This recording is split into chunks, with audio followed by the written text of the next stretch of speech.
ओम शांति। 29 अगस्त 2025 की मुरली से मुख्य पॉइंट। आज बाबा ने कहा, मीठे बच्चे अपनी सेफ्टी के लिए विकारों रूपी माया के चंबे यानी पंजे से सदा बचकर रहना है। देह अभिमान में देखो कभी भी नहीं आना है। पुण्य आत्मा बनने के लिए परमात्मा सभी बच्चों को कौन सी शिक्षा देते हैं? परमात्मा कहते, बच्चे पुण्य आत्मा बनना है तो समय पहले श्रीमत को हमेशा श्रीमत से चलते रहो। याद की यात्रा में कभी भी गफलत नहीं करो। आत्मिक स्थिति का पूरा बाबा कहते पुरुषार्थ करना है। काम महाशत्रु पर जीत प्राप्त करो। यही समय है पुण्य आत्मा बन इस दुखधाम से पार सुखधाम में जाने का। ओम शांति। आत्माएं तो अनादि है ही, बाप भी है। बच्चों से रोज पूछते हैं शिव बाबा के लिए। ऐसे नहीं कहेंगे कि पछड़ेवाल हैं, बछड़ेवाल हैं। बाप और दादा दोनों ही हैं। तब देखो बच्चों की संभाल करनी होती है। कितने बच्चे हैं जिनकी संभाल करनी होती है? एक एक का पोता मेल रखना होता है। जैसे देखो शरीर के पिता को भी लगता है ना, समझते हैं हमारा बच्चा भी देखो इस कुल में आ जाए, वो भी देखो पवित्र बन पवित्र दुनिया में चला जाए। तो बाबा कहते तो फिर अच्छे ही है ना, इस पुरानी माया के नाले में बह ना जाए। परमात्मा को भी देखो बच्चों को का फुरना लगा रहता है, चिंता लगी रहती है। कितने सेंटर्स है कि बच्चों को कहाँ भी भेजना है जो सेफ्टी में रहे, क्योंकि आजकल सेफ्टी भी मुश्किल है दुनिया में। बाबा कहते कहीं भी इस समय सेफ्टी नहीं है। स्वर्ग में तो हर एक की सेफ्टी रहती है, कहीं ना कहीं विकारों के वश फंसी पड़ते हैं। अभी बाबा कहते तुम्हें पढ़ाई के साथ सत का संग भी तो मिला हुआ है, क्योंकि देखो दुख और सुख के बारे में अब पता पड़ा है। अभी देखो आत्माओं को लगता है कि हमने बहुत पाप किए हैं, अब पुण्य आत्मा बनना है। 84 जन्मों की हिस्ट्री ज्योग्राफी जान गए हैं। पुण्य आत्मा तो देखो याद की यात्रा से ही बन सकते हैं, परंतु इसमें ही बहुत धोखा भी खा लेते हैं। गफलत बाबा कहते गलत काम करने से इस समय याद में रहो। बाबा ने कहा दूसरा काम महाशत्रु पर विजय पाओ, क्योंकि परमात्मा को पुकारते ही हैं इसीलिए कि सुख और शांति का वर्षा मिलता है। जो देखो नई आत्माएं आती है ना, उन्हें बाबा कहते पहले शरीर के पिता फिर परम पिता परमात्मा का परिचय देना है। उनको पहले बाबा कहते शरीर के पिता का और परमात्मा के, जैसे शरीर का पिता होता है ऐसे ही हमारे आत्माओं का ही पिता होता है। बाबा कहते ऐसे परिचय देना उनको। परमात्मा ही बहिष्ठ हम लाते हैं, यानी स्वर्ग। शरीर का पिता तो देखो दोजक यानी नरक नसीब होता है। जब देखो बच्चा बालिग होता है तो फिर क्या कहते हैं? बाबा कहते हैं कि इसका हकदार है। शरीर का पिता जो होता है ना, वो कहता है बालिग हो गया, अब ये प्रॉपर्टी का हकदार है। और जब देखो समझ आने लगती है तो धीरे धीरे माया के बच्चा अधीन हो जाने लग जाता है। तो ये रस्म रिवाज तो बाबा कहते कलयुग की है, पर अब दुनिया बदल रही है। पुरानी का विनाश हो रहा है। गीता में ही देखो विनाश का वर्णन है, और कोई भी शास्त्र में भारत लड़ाई का वर्णन नहीं है। गीता का ही युग यानी कि आदि सनातन देवी देवता धर्म स्थापन हो रहा है। ये गीता का ही बाबा कहते युग चल रहा है, युग है। इस समय ही देखो मनुष्यों को बदलना है, मनुष्य से देवता बनना है। नई दुनिया में जरूर देवी गुण वाले ही होंगे। बाबा कहते वहाँ तो देवी गुण वाले ही चाहिए। श्री कृष्ण को कभी बाप, टीचर या गुरु नहीं कह सकते। अगर बाबा कहते कृष्ण टीचर होता तो ये पढ़ाई सिखा, बाबा कहते सिखा कहाँ से रहा है? बाबा कहते वो भी तो सीख रहा है ना। उसे देखो ज्ञान का सागर नहीं कहा जा सकता। अभी बस सर्विस की वृद्धि कैसे हो, मिलकर आपस में मिलकर राय निकालो। तुम बच्चों को बाबा कहते बड़ों को भी समझाना है। अभी देखो ब्रह्मा कुमारियों के लिए इतना हंगामा करते हैं, फिर देखो बाद में समझेंगे ये तो सच्चे हैं, बाकी देखो दुनिया तो झूठी है। इसीलिए सच की नैया को बार बार हिलाते हैं। ऐसे तूफान तो आते ही रहेंगे, तुम्हारी नैया तो पार जाती है। सबको पतित बनाया है काम महाशत्रु ने। यह जैसे बहुत तेज तूफान है। कोई बाबा कहते तो फिर इन पर जीत पाए भी हुए हैं, ग्रस्त व्यवहार में भी गए हुए हैं, फिर देखो कोशिश करते हैं बचने की। ये कुमार कुमारियों के लिए बाबा कहते तो बहुत इजी है। इसीलिए कहते भी हैं कन्हैया इतनी देखो कन्याएं जरूर होंगी शिव बाबा की। बाबा कहते कन्याएं शिव बाबा की, देहधारी कृष्ण की थोड़ी ना इतनी बाबा कहते कन्याएं हो सकती हैं। इस पढ़ाई से तो देखो तुम पटरानी बन रहे हो। इसमें पवित्रता मुख्य है। बाबा कहते पवित्रता की धारणा इसमें मुख्य होती है।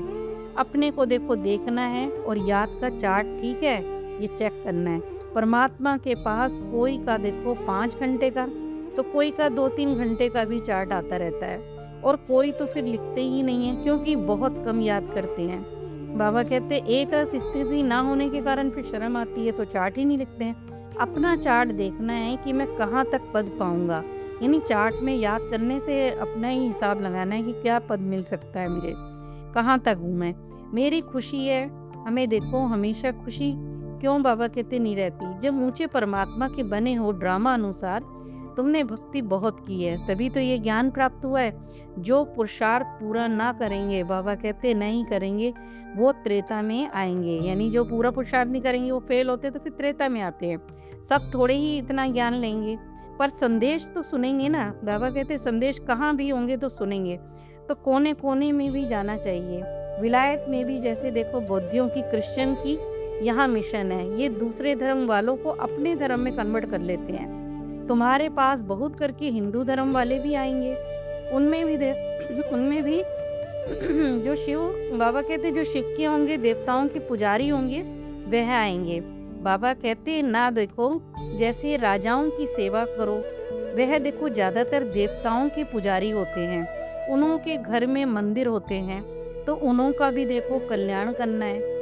जो देखो स्थापन बाबा कहते करेंगे वो पालना भी तो करेंगे। परमात्मा के साथ तुम बच्चे भी हो, बाबा स्थापना भी कर रहा है तो पालना भी हमारी कर रहा है। तो बाबा कहते हैं जब बच्चे भी मेरे निकालते हैं ना आत्मा को, तो उनको स्थापन तो हो ही रही है, उसके साथ साथ पालना भी देनी होती है।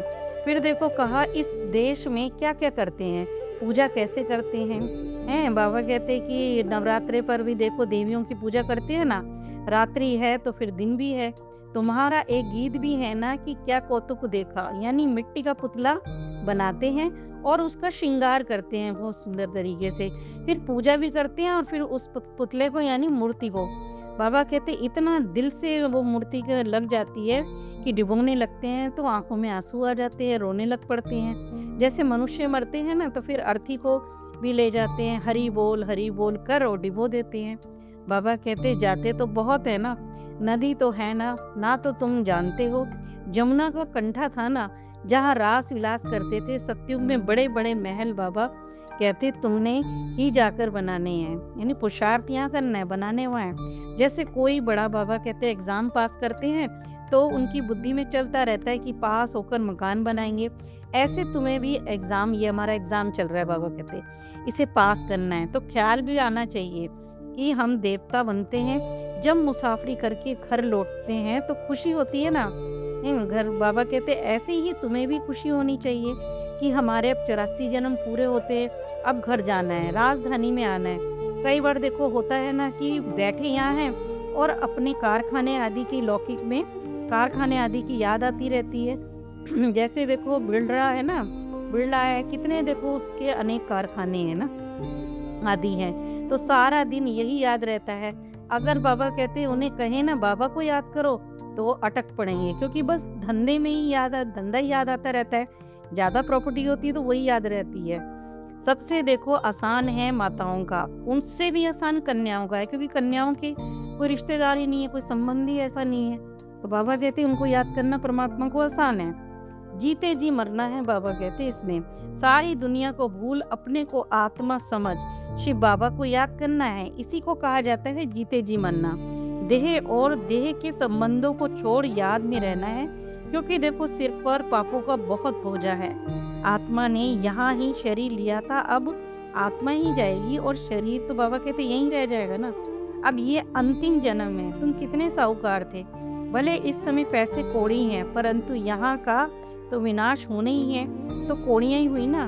वो पैसा भी आपका बाबा कहते विनाश में ही चला जाएगा, तो फिर उसे तो कौड़ियाँ ही कहेंगे ना। परमात्मा कहते पास्ट में दान पुण्य किया है तो फिर पैसा भी बहुत मिलता है, फिर दान पुण्य करते हैं। यह है एक जन्म की बात, यहाँ तो 21 जन्म साहूकार बनते हो। जिन पर बहुत पैसा है वो फंसे भी बहुत पड़े रहते हैं। कोई साधारण आत्मा, ये ही बाबा कहते कोई जो साधारण आत्मा होगी ना वो ही सरेंडर होगी बाबा के ज्ञान में। साहूकार कभी नहीं होंगे, जिन पे यहीं पर ज़्यादा पैसा वो नहीं होंगे, क्योंकि उनके लिए तो बाबा कहते यही स्वर्ग बना हुआ है। बस काम बाबा कहते कमाते रहते हैं पुत्र पोत्रों के लिए, यानी अपने लिए नहीं, पुत्र पोत्रों के लिए भी कमाते रहते हैं ताकि हमारा कुल चलता रहे।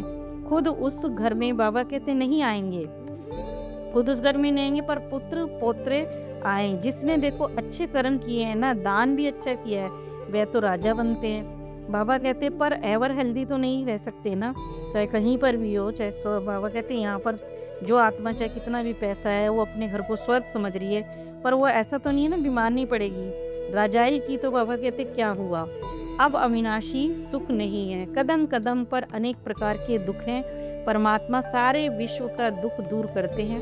इस समय तो जानवर आदि भी कितना दुखी हैं, यहाँ दुख बढ़ता ही जाता है। भगवान हमें पढ़ाते हैं, उनके बच्चे बाबा कहते हैं बच्चे भगवान भगवती होने चाहिए ना, पढ़ाई से भगवान के बच्चे फिर दुखी क्यों हैं। बाबा कहते जब भगवान के बच्चे बन गए तो दुख क्यों, दुख का एक है, भगवान तो दुख हरता है, सुख करता है, वो हमारा दुख ले लेता है और सुख दे देता है। हम पुरुषार्थ कर रहे हैं, हम देखो बीके राजयोग परमात्मा से सीख रहे हैं, झूठ थोड़े ही बोलेंगे। कोई को भी बाबा कहते हैं इसमें संशय आता है या निशक आता है तो आके समझना चाहिए, ये पढ़ाई है, विनाश सामने खड़ा है।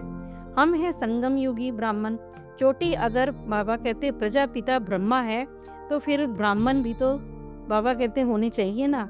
पहले तुम्हें भी समझाया था, तब तो तुमने भी निश्चय किया कि मैं आत्मा हूँ। यह देखो आंतरिक खुशी रहनी चाहिए कि हमको बागवन पतित पावन का हाथ मिला है। हम देखो शिव बाबा से ब्रह्मा द्वारा हैंडशेक करते हैं, हाथ मिलाते हैं ना। अच्छा होमवर्क है, धारणा है, अपने घर और राजधानी को याद कर खुशी में रहना है, ख्यालात चलते रहने हैं। बाबा कहते सदा ये याद रहे कि अब हमारी मुसाफरी पूरी हुई, यानी हम आत्मा आई थी यहाँ पर, अब पाठ बजा लिए, अब फिर वापस जाना है, तो यानी मुसाफरी पूरी हो रही है। हम जाते हैं अपने घर, फिर राजधानी में आएंगे, यानी पहले परम धाम फिर सतयुग में। वरदान में बाबा ने कहा विजय माला में नंबर प्राप्त करने के लिए पहले खुद पर विजय पानी है, फिर सब पर विजय, और देखो फिर प्रकृति पर भी विजयी बनो।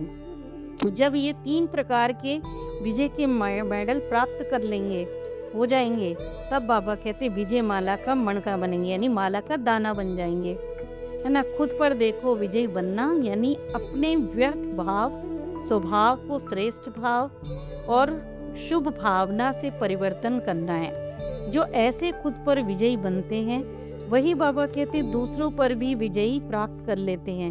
प्रकृति पर विजय प्राप्त करना यानी वायुमंडल वाइब्रेशन और स्थूल प्रकृति की समस्याओं पर विजयी बनना। स्लोगन है स्वयं की कर्म इंद्रियों पर संपूर्ण राज्य करने वाले ही सच्चे राजयोगी है। कर्म इंद्रियां होती है ना, एक अतीन्द्रिय होती है, एक ये महात्मा की भी होती है, राजा बन के सेट करके अपनी कर्म इंद्रियों को कंट्रोल करना है। अच्छा, ओम शांति।